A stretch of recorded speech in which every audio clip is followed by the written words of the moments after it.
It was a cold, overcast afternoon when the letter arrived at Eliza Blackwood's modest townhouse. The wind howled mournfully through the narrow London streets, rattling the windows and carrying with it a sense of foreboding. Eliza sat by the fireplace, her needlework untouched on her lap, when the knock at the door echoed through the hall. She rose, her curiosity piqued, and found a young messenger boy, drenched from the rain, clutching a thin, yellowed envelope addressed to her in elegant, unfamiliar script. Her heart quickened as she tore open the envelope, revealing the crisp parchment within. The letter was from a solicitor representing a distant relative, a woman Eliza barely recalled, her great-aunt Beatrice, who had passed away just weeks prior. Beatrice had been a recluse, living in isolation in an old, crumbling estate far from the city. Eliza had never met her but had heard whispers of the woman's eccentricities, her rumored fascination with the occult, and the mysterious tragedies that had befallen those around her. According to the letter, Eliza had been named in Beatrice's will, the sole heir to her meager estate. The inheritance, however, was not a vast fortune nor a grand house. Instead, it was a single item, a pendant. The solicitor mentioned it almost in passing, but the phrasing made Eliza shiver. An object of great personal significance to the late Miss Beatrice, the letter read, bestowed upon her in her youth, and carried with her until her dying breath. The following day, a small package arrived at her door, wrapped in faded velvet. The pendant within was beautiful in its craftsmanship, yet unsettling in its appearance. A large blood-red stone gleamed at its center, set in a silver frame intricately carved with strange symbols. As Eliza held it, a chill ran down her spine, though the fire burned bright and warm behind her. For a moment the room seemed to grow darker, the shadows lengthening, though she could not explain why. Her mind, always rational and rooted in the tangible world, dismissed the sensation as mere nerves. After all, she reasoned, it was simply a piece of jewelry, no different from any other heirloom passed down through the generations. And yet, the words of the solicitor lingered in her mind. Carried with her until her dying breath. That evening, as the rain lashed against the windows, Eliza held the pendant to her neck, admiring it in the mirror. It suited her, its dark beauty enhancing her pale features. But as she fastened the chain around her neck, a strange heaviness settled upon her chest. It was as though the pendant weighed far more than it appeared, dragging her shoulders down, pulling at her very spirit. That night, the first of the dreams came. Eliza found herself in a vast, decaying manor, its walls crumbling, the air thick with dust and the scent of rot.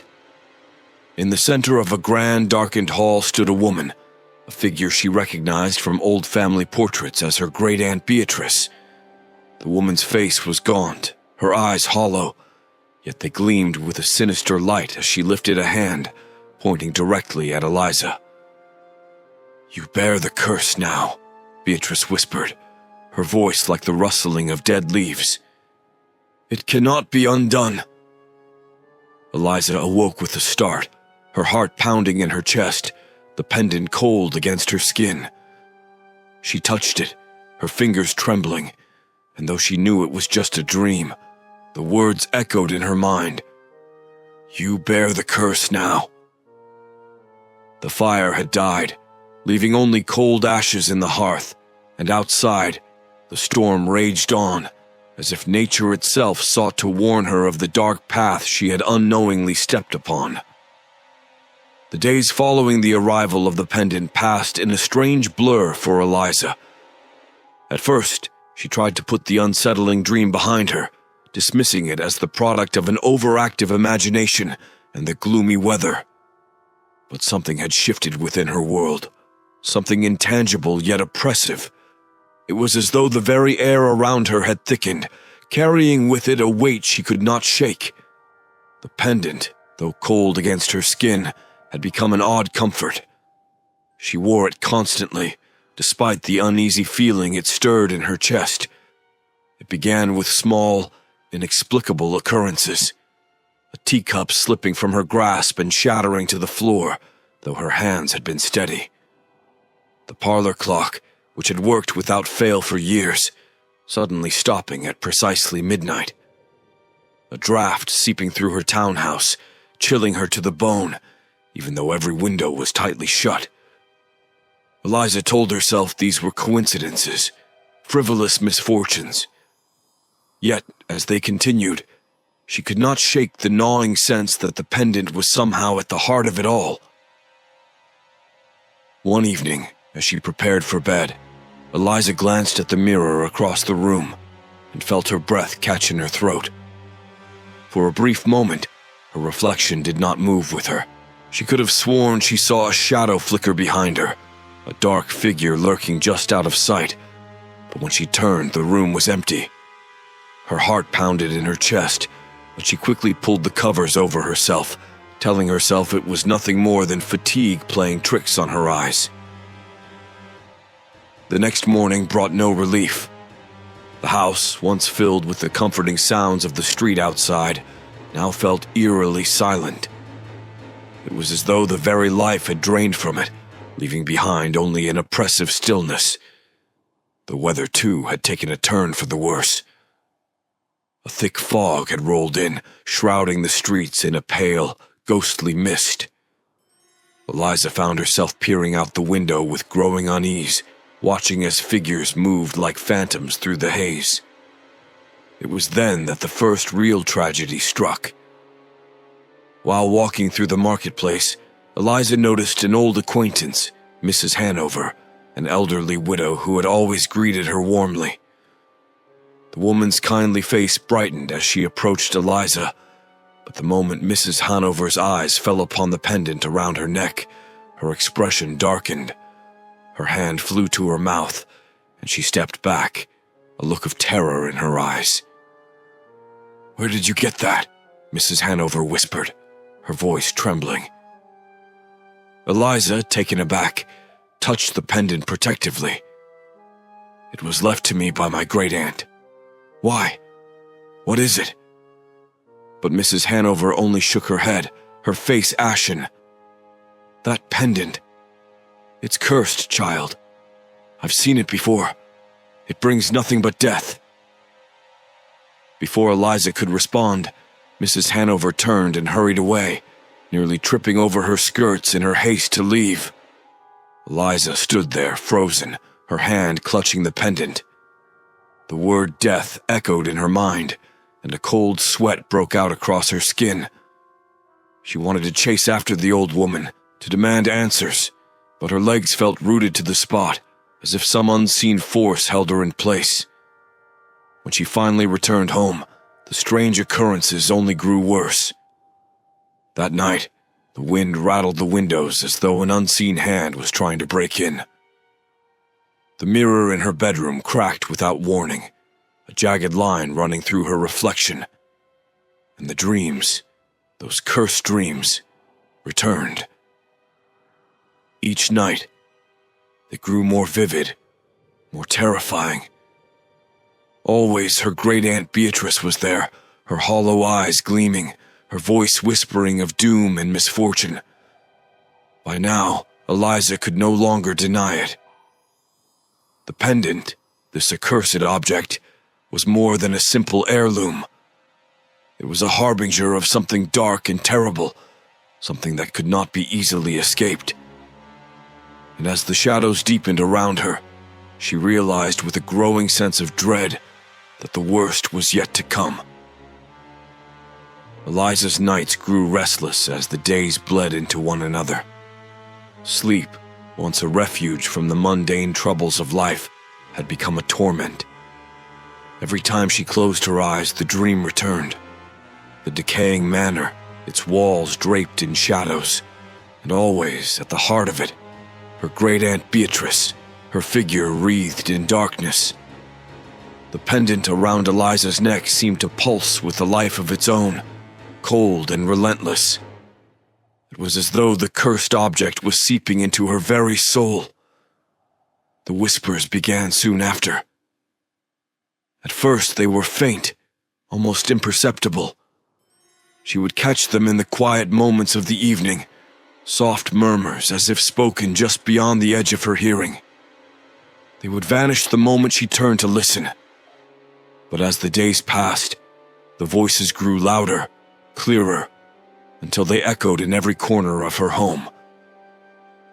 "Eliza," the voices would call, low and persistent, like the murmur of the wind through a graveyard. "Eliza, you cannot escape." It was in the dead of night that the visions began. She had awoken from another dream, drenched in cold sweat, the darkness of her room oppressive.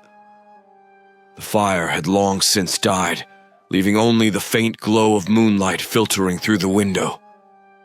As she lay there, her breath shallow and quick, she felt it, a presence in the room, a cold, watching force. Her skin prickled, and she dared not move, her heart hammering in her chest. Slowly, she turned her head toward the foot of the bed. There, standing in the shadows, was a figure. The shape was indistinct at first, little more than a silhouette against the gloom. But as her eyes adjusted to the darkness, the figure became clearer. It was a woman, her features gaunt and spectral, her hair hanging in tangled wisps around her hollow face. Eliza gasped, recognizing the pale visage of her great-aunt Beatrice. "Why have you come?" Eliza whispered, her voice trembling. Beatrice did not speak, but her eyes, those deep, hollow eyes, burned with an unnatural light. Slowly she raised her hand, pointing at the pendant that hung from Eliza's neck. "The curse!" Beatrice's voice, barely more than a rasp, echoed in the silence. "It will consume you!" Eliza bolted upright, her breath coming in ragged gasps, her hand instinctively clutching the pendant. But when she blinked, the figure was gone. The room was empty, save for the shadows that clung to the corners like forgotten memories. She pressed her hand to her chest, feeling the cold weight of the pendant, and for the first time, she was truly afraid. The following days were a waking nightmare. Eliza could feel Beatrice's presence everywhere, as though the ghost of her great-aunt lingered just beyond her sight, waiting for the right moment to strike. The whispers, once confined to the night, now haunted her every hour. They echoed in the creaking floorboards, in the rustle of the curtains, in the very air itself. She grew paranoid, jumping at every sound, every flicker of movement in her peripheral vision. Friends who called upon her noticed the change, remarking on her pale complexion and hollow eyes. Eliza found it harder and harder to explain away her fear. For how could she tell them the truth? How could she admit that she was being haunted, hounded by a curse passed down through generations? One evening, as dusk settled over the city, Eliza sat by the fire, staring into the flickering flames. The pendant felt heavier than ever, its weight dragging at her very soul. She tried to focus on the comforting warmth, but her mind kept drifting back to Beatrice's ghostly figure, to the vision of those hollow, accusing eyes. Then, in the silence of the room, she heard it. Footsteps. Soft at first, like the patter of rain on a distant window, but growing louder, more deliberate. Her heart pounded as she slowly turned toward the sound. There, standing in the doorway, was the shadowy figure of her great-aunt Beatrice once more. This time, Eliza did not scream. She simply stared, her blood running cold. The figure raised its hand again, pointing silently at the pendant, and for the first time Eliza felt the full weight of the curse pressing down on her. The pendant. It calls to you, Beatrice's voice whispered, barely more than a breath. It will take everything. With those final, chilling words, the figure vanished, leaving Eliza alone in the oppressive stillness of the room. The fire had burned low, casting long shadows that seemed to reach for her, as if the very darkness itself had come alive. She was no longer alone. Something far more sinister had taken root in her life, and it would not rest until it had claimed her completely. Two halves. The days blurred into an endless stretch of misery for Eliza. Her once orderly life, marked by the quiet routine of a London townhouse, was now spiraling into chaos. Sleep had become a distant memory, replaced by fitful dozing and the terrifying certainty that something was always watching her. The pendant, which she had once admired for its dark beauty, now felt like a chain dragging her deeper into an abyss she could not escape. The haunting visions of Beatrice grew more frequent, her spectral form appearing in every corner of Eliza's life. She would see her great-aunt's hollow eyes staring at her from the reflection in a shop window, or catch a glimpse of her bony hands reaching out in the dim light of a gas lamp. Eliza was no longer sure where reality ended, and the horrors of her mind began. It was during a particularly bleak afternoon, when the fog outside hung thick and unmoving, that Eliza began to notice another change. The whispers, once a mere murmur at the edge of her hearing, had taken on a different tone, one of malice. They followed her through every room, clinging to her like the chill in the air. "There is no escape," they would hiss, the words slithering into her mind. "You are bound by the curse.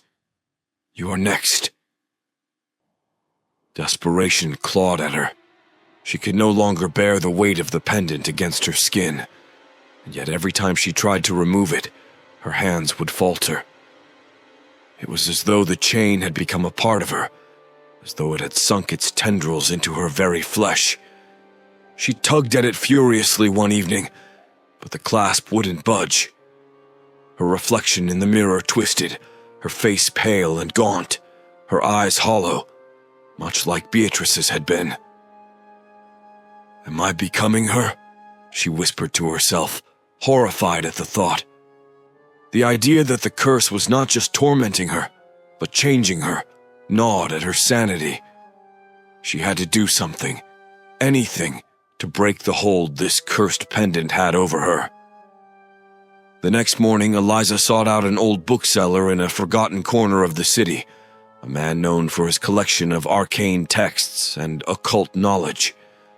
His shop was dim and musty, filled with towering shelves of yellowed books that seemed untouched by time.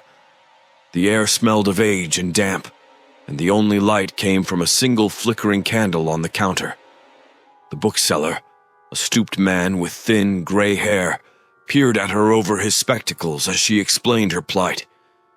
His face darkened as soon as she mentioned the pendant. "There are objects in this world that were never meant to be touched by human hands," he said, his voice low and gravelly.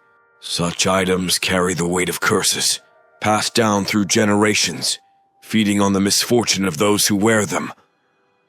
Eliza's heart raced. "How do I stop it?" she pleaded. "How do I break the curse?" The bookseller shook his head slowly. "Curses of this kind are not easily broken.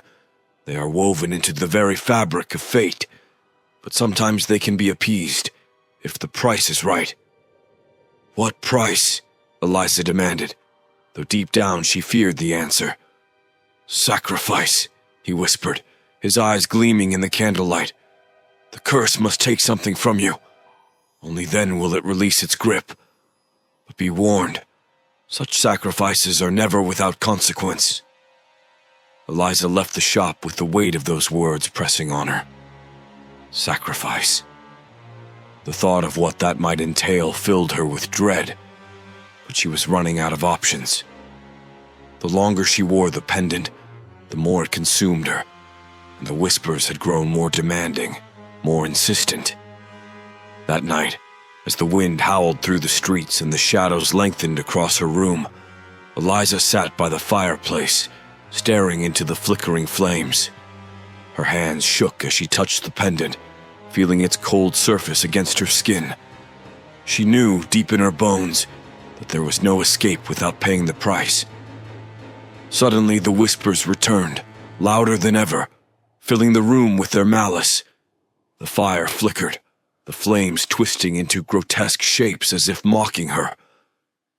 Beatrice appeared once more, her hollow eyes gleaming with dark satisfaction. "It will take everything," the ghostly figure intoned, her voice cold and final. Eliza screamed, her mind unraveling as she clutched at her head, the whispers becoming unbearable. She could no longer tell where the nightmare ended, and reality began. The spiral into madness had begun, and the pendant, this cursed, wretched thing, was pulling her deeper into its embrace.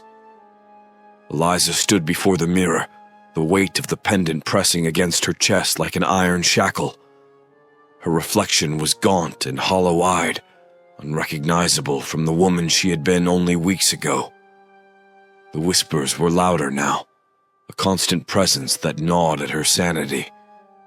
The house, once her haven, had become a tomb, suffocating her with its dark corners and endless shadows. She knew she couldn't endure much longer. The bookseller's words echoed in her mind. Sacrifice. The idea had haunted her since she left the dimly lit shop, but she hadn't yet grasped its full meaning. What did the curse demand? And what would it take from her? That evening, a storm raged outside, wind lashing against the windows like the claws of some unseen beast. Inside, the house was eerily quiet, save for the steady tick of the clock and the faint crackle of the fire. Eliza sat in the parlor, staring at the pendant, its red stone glowing faintly in the dim light. She felt its pull, stronger than ever, as if it were alive, feeding on her fear. A sharp knock at the door shattered the silence. Eliza froze, her heart leaping into her throat. Who could possibly be visiting at this hour? The storm outside made it unlikely that any passerby would come calling. Trembling, she rose and made her way to the door, her footsteps echoing through the house. When she opened it, the wind howled in, sending a chill down her spine. But no one stood on the doorstep, only the darkened street, drenched in rain and fog. Her heart pounded as she stepped back, ready to close the door when she heard it. A low voice, unmistakable and chilling. "Eliza." She spun around, and there, standing in the dim light of the hallway, was Beatrice's ghostly figure. Her great-aunt's face was more skeletal than ever, her hollow eyes glinting with a malevolent hunger. The pendant seemed to pulse in rhythm with the shadows that clung to Beatrice's form. "It is time," Beatrice whispered, her voice like the rustling of dead leaves. "You cannot escape the curse. You never could." Eliza's hands tightened into fists, her breath coming in ragged gasps. "What do you want from me?" she demanded, though the fear in her voice betrayed her growing panic. Beatrice stepped forward, her figure flickering in the candlelight, barely more than a wisp of darkness. "The curse must be paid," she said. "It has already begun to take from you. Your mind, your spirit, and soon it will take your life." Eliza stumbled backward, her heart racing. She felt the weight of the pendant pulling at her, as if the chain around her neck had become a noose tightening with every passing moment. "There has to be a way to stop it," she cried. "There must be something I can do." Beatrice's smile was cold and cruel. "There is only one way. The pendant must take another. Another soul must bear the curse, as you do now." The meaning of those words hit Eliza like a thunderclap. She stared at her great-aunt in disbelief. "You want me to pass this curse on? To someone else? I can't. But Beatrice only nodded, her eyes gleaming. It is the only way. This is the price, Eliza. Sacrifice another, or the curse will consume you. Eliza turned away, her mind reeling. The pendant seemed to grow heavier with every heartbeat, the whispers rising to a fever pitch, echoing Beatrice's cruel demand. Could she do it? Could she condemn another to this torment just to save herself? For a long, agonizing moment she stood in silence, the storm raging outside, the fire dying in the hearth. Her hands shook as she reached for the pendant, her fingers brushing against the cold, smooth surface of the red stone. The weight of it, the curse, pressed down on her, and in that moment, she knew the truth. She could not pass the burden to another. She could not sacrifice an innocent life for her own salvation. With a sudden burst of resolve, Eliza yanked the pendant from her neck. The chain snapped, and the pendant fell into her hands, cold and lifeless. She stumbled to the fireplace, her heart pounding as she raised it high above the flames. Beatrice's voice, sharp and angry, cut through the air. Fool! You cannot escape the curse that way. But Eliza, her voice shaking but resolute, cried out, Then let it consume me, but I will not pass this curse to another. And with that, she hurled the pendant into the fire. The flames roared to life, engulfing the cursed object. The red stone glowed brighter, pulsing with an unnatural light, and for a moment, the room filled with an otherworldly scream, long, high-pitched and filled with rage. Then, just as suddenly, the fire died down. The pendant was gone. Beatrice's figure flickered once more and then vanished, her voice fading into nothingness. Eliza collapsed to the floor, exhausted but free. The whispers were gone, the weight lifted from her chest. She had broken the curse, not through sacrifice, but through defiance. But as she lay there listening to the soft crackle of the dying fire, she could not help but wonder, had she truly escaped? Or was the curse simply waiting for its next victim? In the days that followed, the oppressive weight that had once hung over Eliza's home seemed to lift, if only slightly. The storm passed, and the fog, which had wrapped the streets in a suffocating shroud, finally began to clear. The silence of the house, once filled with ominous whispers, now felt almost peaceful. Eliza should have felt relieved, triumphant even. She had faced the curse and broken its hold, or so she believed. But deep within, a gnawing unease remained. The nightmares had ceased. The vision of her great-aunt Beatrice no longer haunted her sleep, but there was something else now, an emptiness. The pendant, which had once weighed her down, was gone, but it had left behind a void, one that echoed with doubt. Was the curse truly destroyed, or had she only delayed its inevitable return? Eliza tried to resume her daily life, but the events of the past weeks had changed her. She no longer felt safe in her own skin, as though a part of the curse still lingered in the shadows of her mind. Friends who visited remarked on her appearance, how pale and drawn she had become, how her eyes, once bright and full of life, now seemed distant, haunted by some unseen specter. One evening, as twilight fell and the soft glow of the street lamps cast long shadows through her parlor, Eliza received an unexpected letter. It was from the solicitor who had first contacted her about Beatrice's estate. Her heart sank as she held the envelope in her trembling hands, fearing what fresh torment it might bring. The letter, written in the same elegant script as before, informed her that a distant cousin, one she had never known, had recently come into an inheritance from Beatrice as well. Another piece of jewelry, described only as a ring of peculiar design, had been passed down to this cousin. The solicitor, perhaps sensing Eliza's reluctance, reassured her that no further items had been left for her. She would not be involved in any other aspects of the inheritance, but the mention of the ring chilled her. It was as if the curse had only shifted its focus, passing from her to another unsuspecting soul. Eliza's first instinct was to warn this cousin, to reach out and tell them the terrible truth about Beatrice's cursed belongings. But something held her back, a deep, unshakable fear that meddling further would only bring the curse back to her. She folded the letter and placed it on the mantel, trying to push the thoughts from her mind. Yet, the unease gnawed at her, more insistent than before.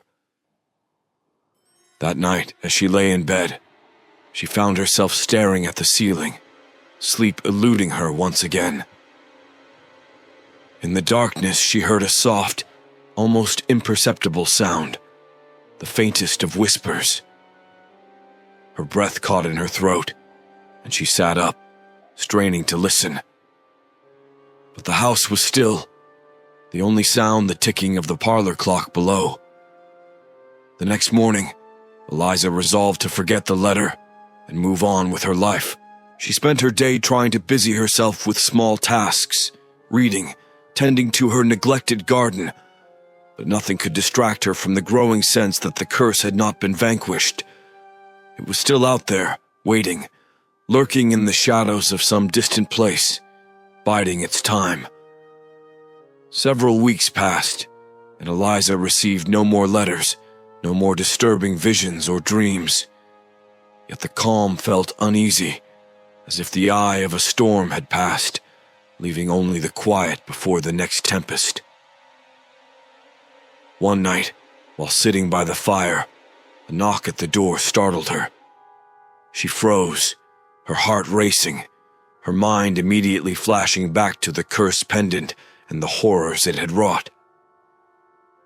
Opening the door, she was greeted by a young woman, soaked by the rain, her eyes wide with something that bordered on terror. In her hand, she clutched a small velvet pouch. I was told you might help, the woman stammered. My name is Clara. I'm your cousin. Eliza's blood ran cold. She didn't need to ask what Clara carried in that pouch. She knew without seeing it that it was the ring mentioned in the solicitor's letter. The curse had not ended. It had merely found a new vessel. With a trembling hand, Eliza invited her cousin inside, and as Clara stepped over the threshold, Eliza's heart sank. She had thought she could escape, that she had broken free of the dark legacy left by her great-aunt. But now, standing in the flickering firelight, she realized the terrible truth. The curse would never die. It would simply pass from one soul to the next, an endless chain of misfortune and death. And she, Eliza, was now bound to its legacy forever. As the whispers began to stir once more in the corners of the room, Eliza understood. There was no escape from the cursed inheritance of Beatrice Blackwood. The cursed pendant had gone, but the legacy continued.